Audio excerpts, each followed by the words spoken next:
안녕하세요. 반갑습니다. 비트코인 뉴스 팡입니다. 2022년 1월 17일 비트코인 뉴스 전해드리도록 하겠습니다. 도움이 되신다면 좋아요, 구독, 댓글 달아주시면 감사하겠습니다. 첫 번째 소식은 카르다노 에이다가 탈중앙화 거래소인 썬데이 스왑을 20일 메인넷 베타 버전을 출시할 예정이다라는 소식입니다. 국내에서는 이제 순대 수업이라고 불리우는 이 탈중앙화 거래소, 이 카르다노에서 처음으로 이제 탈중앙화 거래소를 런칭을 이제 하려고 하는데요. 메인넷 출시가 1월 22일 날 진행이 된다고 합니다. 썬데이 스왑의 이제 초기 스테이킹 오퍼링 ISO도 같은 날 시작이 된다고 하고요. 일드 파밍이라고 해서 이자 농사라고 하죠. 이 썬데이 스왑 보상이 시작이 되게 되는데, 일드 파밍에 참여하는 유동성 공급자는 이 썬데이 토큰 보상을 받을 수가 있다고 합니다. 그래서 이 부분 때문에 많이들 지금 카르다노 에이다에 관심을 많이 갖게 된 것 같고요. 그리고 가격도 단기적으로 이제 10% 이상 상승이 나왔습니다. 단기적으로. 이렇게 이제 상승되는 부분은, 이제 펌핑되는 부분은 급락의 가능성도 있기 때문에 여러분들이 조심하시기 바라고요. 이런 이제 그 에이다에서 이렇게 정말 늦게 나왔어요. 다른 플랫폼들에 비해서 굉장히 늦게 나왔다라고 볼 수가 있고, 바이낸스 BNB 쪽에서 만든 BSC 네트워크에 만든 그 팬케이크 스왑을 이 벤치마킹해서 지금 나온 것이라고 볼 수가 있는데, 과연 이게 얼마나 인기를 얻을지, 얼마나 관심을 얻게 되고, 그리고 이 썬데이 토큰 자체도 가격이 과연 얼마나 상승을 할 수 있을지는 한번 지켜봐야 될 것 같습니다. 단기적으로는 이제 에이다가 관심이 쏠리면서 이렇게 급등하는 양상들이 나왔는데, 조심하셔야 될 부분은 이제 토큰 분배가 되는 이 ISO가 이제 어느 정도 분배가 되면 가격이 급락할 가능성도 분명히 있기 때문에 이런 부분들은 조심하시길 바라고요. 그리고 그렇게 이제 급락하는 게 만약에 내가 받고는 싶은데, 이제 썬데이 토큰을 받고는 싶은데 그게 이제 가격 급락이 좀 걱정된다 하시는 분들은 이제 그 파생 상품 같은 걸 이용해서 이제 풋을 이제 걸어 놓으실 수 있겠죠. 그래서 가격적인 부분을 방어하는 형태들로 전략을 한번 세워보시고요. 꼭 이걸 뭐 참여를 하지 않는 분들은 나중에 이제 뭐 실제적으로 이 토큰이 이제 발행되고 난 다음에, 요즘에 별로 그렇게 가격이 급등하는 양상이 아니고, 암호화폐가 지금 이제 침체 시장이기 때문에 가격적인 부분에서 뭐 급등이 나올지는 모르겠습니다. 우선은 뭐 가격 급등이 나오지 않는다면 그 이후에 런칭된 다음에 뭐 매수를 해도 늦지는 않을 수도 있기 때문에 여러분들이 전략을 잘 세워보시길 바라고요. 뭐 관심 없는 분들은 안 사셔도 될 것 같고요. 그리고 지금 카르다노 이코시스템을 한번 봤는데요.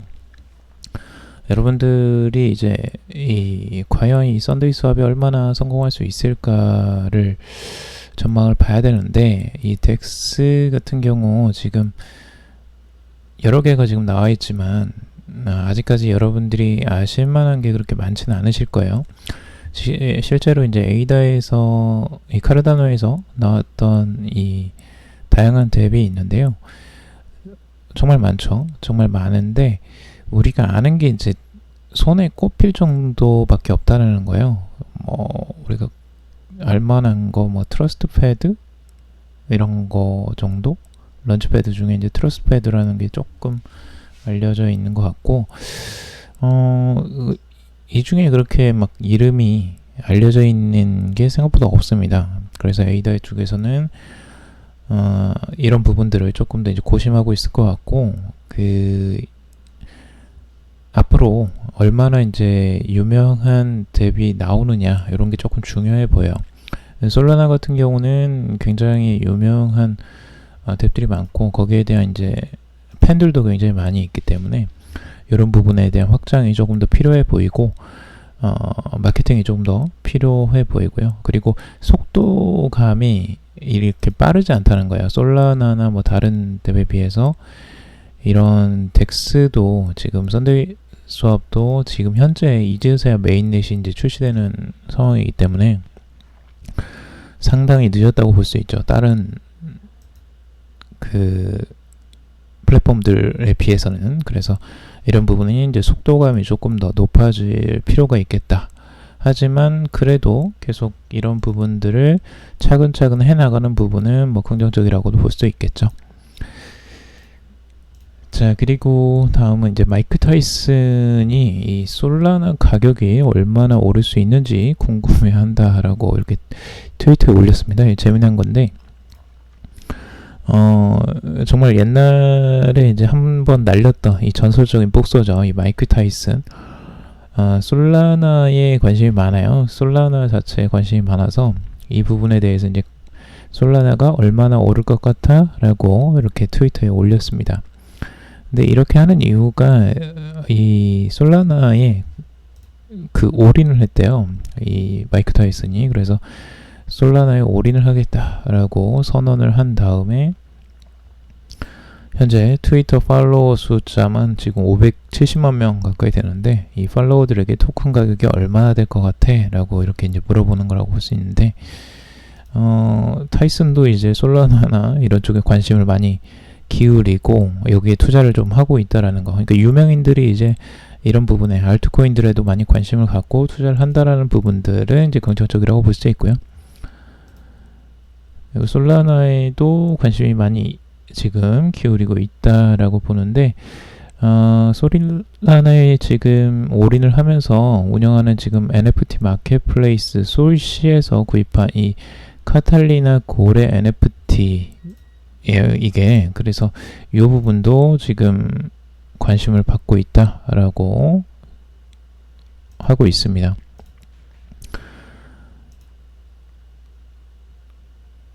그리고 타이슨이 또 물어보는 게 이제 NFT 시장을 선도하는 오픈시가 솔라나에 대한 지원을 추가할까에 대한 문의도 했다고요. 관심이 굉장히 많죠, 타이슨 자체가. 그리고 자신이 이제 이번 주 초에 이 드림 재단의 ERC20 토큰인 드림을 홍보하기 위해서 트윗을 하기도 했고요. 그래서 굉장히 관심이 많구나 이런 것들을 좀 볼 수가 있죠. 그래서 유명인들도 지금 NFT나 이런 알트코인 쪽에도 관심을 많이 갖는다는 거, 이런 부분은 이제 긍정적이라고 볼 수 있습니다. 자, 그리고 이더리움과 비트코인의 이 내재할 변동성이 역사적 최저점을 확인했다라고 하는데요. 암호화폐 브로커 제네시스 트레이딩의 파생 상품 책임자이자 전 서클의 임원 출신인 조슈아 림이 이 트위터에 올렸는데 이 비트코인과 이더리움의 변동성 역학에 대한 견해를 공유를 했습니다. 이 내재 변동성에 대한 역학을 공유했다고 하는데 이게 뭐냐면 이 비트코인이 일정 기간 동안 얼마나 변동할지에 대한 시장의 기대를 반영한 지표라고 보시면 됩니다. 그래서 앞으로 얼마나 변동성이 있을 것인가에 대한 뭐 전망 같은 거라고 할 수 있는데 이게 이제 지속적으로 계속 하락을 하고 있다라는 건 앞으로 이 비트코인이나 이더리움의 변동성이 앞으로 줄어들 것이다라고 전망을 하는 거, 예상이 많다라는 거죠. 변동성이 계속 줄어든다는 거 이제 그만큼 등락 오르락 내리락이 이제 적을 것이라고 전망을 하는 건데 최근에 이제 침체기에 들어가 있기 때문에 그리고 변동성도 굉장히 작아졌기 때문에 전망이 계속 이렇게 나오는 것 같습니다. 그래서 이런 부분에 대해서 이제 코멘트를 했는데 역사적으로 내재 변동성 지표가 바닥을 찍고 나서 보통 이제 급등하는 양상들이 나왔다라고 보고 있고 주요 반전이 2020년 10월과 2021년 4월에 이렇게 있었다라고 보고 있습니다. 그리고 이 분석가는 이 사라고 외치는 것은 아니지만 이 중기적인 관점에서 여전히 매력적이라고 보인다 라고도 이야기를 했습니다.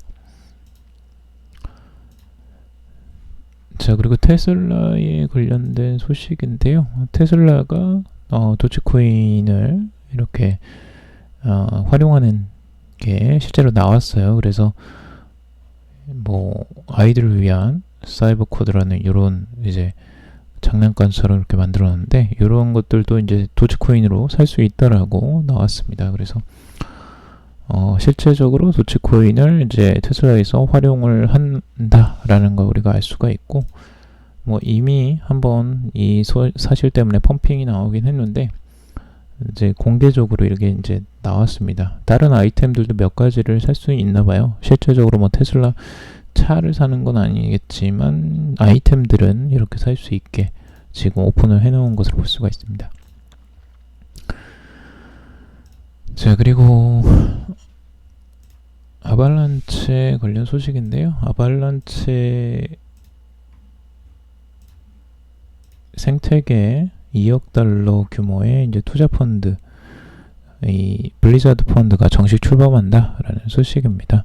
여기에 이제 들어가 있는 그 기관들을 보면 그 유명한 이제 3Arrow 캐피탈, 그리고 드래곤플라이 캐피탈, 그리고 폴리체인 캐피탈, 아바랩스 뭐 이런 식으로 몇몇 곳이 지금 들어와 있어서 아발란체의 지금 펀드 투자들이 지속적으로 일어날 것으로 지금 보이고 있습니다. 뭐 아발란체 생태계 확장에 긍정적이라고 볼 수가 있고요. 그리고 크립토닷컴 캐피탈에서 2억 달러 규모의 웹3 펀드를 추가 확대할 것이다 라는 소식입니다. 크립토 캐피탈은 21일 2억 달러 규모의 웹3 펀드를 확대하고 이 테크크런치와 그리고 이 캔에 기고했던 방콕 소재 기술 전문 기자 출신인 이 존 러셀을 아시아 지역 유한 책임 파트너로 임명을 했다라고 합니다. 그래서 크립토닷컴 캐피탈은 이 디파이와 NFT, 블록체인 게이밍, 그리고 메타버스 등 수직 분야 시드 및 그 시리즈 A 거래를 겨냥해서 2021년 3월 2억 달러의 자본금으로 펀드를 처음 출시를 했고요. 여기에 추가적으로 지금 자금이 펀드가 2배 이상 커질 것으로 예상을 하고 있습니다. 그만큼 이쪽에 웹 2.0 웹3 펀드에 추가적으로 자금이 계속 늘어날 것으로 보고 있습니다. 다른 쪽에서도 많은 기관 자금들이 많이 들어오고 있는데요. 웹3에 많이 투자가 실제적으로 일어나고 있죠. 그래서 긍정적이라고 볼 수가 있고, 앞으로 이런 부분들 기관 투자 자금이 이렇게 들어온다는 건 여기가 성장할 것이라는 걸 이미 알고 들어오는 거니까 우리도 여기에 관심을 많이 가져야겠죠. 그래서 웹3에 관련된 제가 영상을 따로 찍어놨습니다. 그래서 웹3 관련 코인들도 제가 검색을 해서 스터디를 해놓은 내용이 있으니까 관련된 것들 동영상 참고를 한번 해보시길 바라고요. 자, 그리고 훌루 관련 소식인데요. 데이터 스트리밍 기업인 훌루가 NFT 및 메타버스 등의 인재 채용을 공고했다라는 소식입니다. 이 스트리밍 기업인 훌루는 원래 이제 넷플릭스를 대항하기 위해서 다양한 그 업체들이 실제적으로 그 합작을 해서 원래 만든 기업이었는데, 최근에 이제 뭐 디즈니가 이거를 인수를 했죠. 그래서 디즈니 쪽에 이제 자회사라고 보시면 될 것 같고, 여기에 지금 웹3 등 새로운 트렌드와 관련된 이 NFT, 메타버스, 암호화폐 관련 그 인재들을 지금 이제 모집을 한다라고 보시면 될 것 같습니다.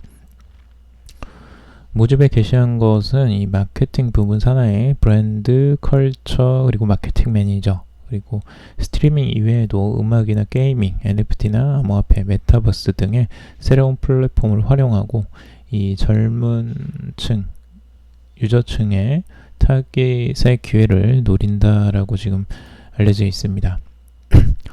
그래서 지금 디즈니 쪽에서도 이미 NFT를 발행을 하고 있죠. 관련된 부분을 보면.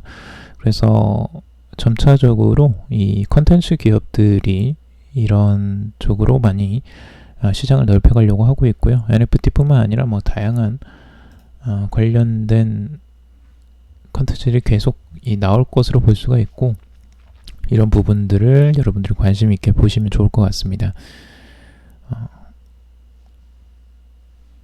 자, 오늘 여기까지 정리를 해봤고요. 여러분들 도움이 되셨길 바랍니다. 도움이 되셨다면 좋아요, 구독, 댓글 달아주시면 감사하겠습니다. 투자에 관련된 정보들 참고사항일 뿐이고 조언이 아닙니다. 투자하실 때 여러분들 스스로 꼭 판단하시고 결정하시기 바라겠습니다. 금일도 방송 들어주셔서 정말 감사합니다.